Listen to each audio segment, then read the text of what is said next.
Bueno, y volvemos a los temas de la capital del país. Afuera del Teatro de la Ciudad Esperanza Iris, Iraíz Morquecho tiene el reporte de todo lo que sucede previo a la ceremonia de toma de protesta de Claudia Sheinbaum. ¿Cómo estás, Iraíz? Muy buenos días. Nos informan que te encuentras en República de Chile y la calle de Donceles, ¿es correcto?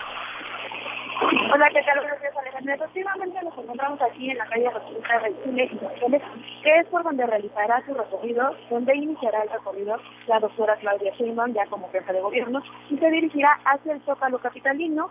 Este recorrido se pretende inicie a las 13 horas. Pues estaremos al pendiente durante todo el recorrido para saber qué es lo que realiza la doctora, con quién interactúa.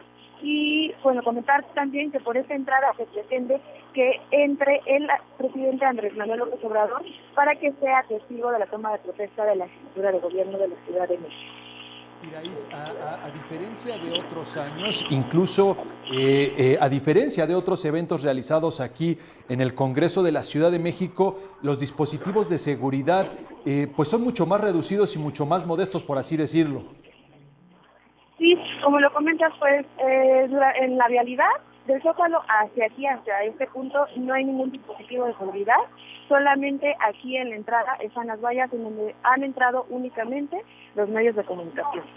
Así es, y bueno, pues pese a esto, recordarles también, Iraíz, que la Secretaría de Seguridad Pública Capitalina ha invitado a la ciudadanía que estén muy pendientes de sus redes sociales, de sus reportes viales, a buscar alternativas viales si se encuentran pues cerca de esta zona. Nosotros llegamos pues hace ya algunas horas, unas horas previas pues a que hiciéramos este enlace, y desde muy temprano, incluso desde madrugada, veíamos gente que ya se acercaba a las vallas, que está pues en espera de poder acercarse un momento pues a Claudia Sheinbaum, a Andrés Manuel López Obrador, que también estará pues presente en esta ceremonia, y que, como bien lo dices, pues al salir de este recinto del Teatro de la Ciudad de Esperanza Iris, se dirige rumbo al Zócalo capitalino y después al Palacio del Ayuntamiento. Pues muchísimas gracias, Iraíz. ¿Algo más que quieras agregar en tu reporte? Fíjate que algunas personas han estado interesadas en ingresar, sin embargo, pues pequeños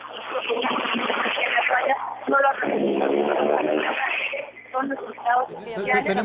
Tenemos ahí algunas pequeñas fallas con el audio, es complicado, estamos aquí en el primer cuadro y bueno, nada más decirle que justamente a las escalinatas afuera del Congreso, pues hay dispuestas algunas pantallas gigantes para la gente que se acerque y no logre ingresar. Bueno, pues desde ahí podrá usted seguir la transmisión.